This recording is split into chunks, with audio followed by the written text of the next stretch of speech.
కృష్ణుడికి రాముడు అంటే ఎవరో తెలుసా?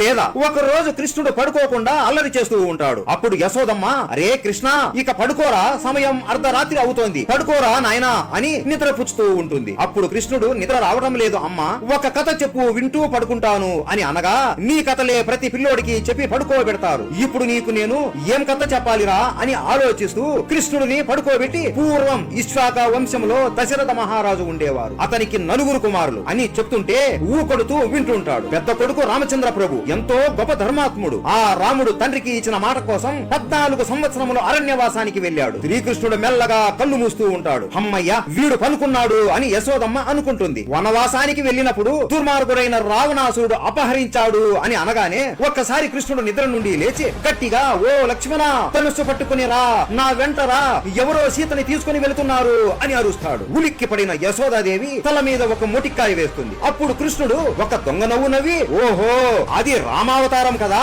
ఇది వేరే యుగం కదా అని అనుకుని అమ్మ వైపు చూస్తూ పడుకుంటాడు. ఆయన అవతారాలని ఆయనే ఎలా మర్చిపోతాడులేండి. జై శ్రీకృష్ణ, జై శ్రీరామ్.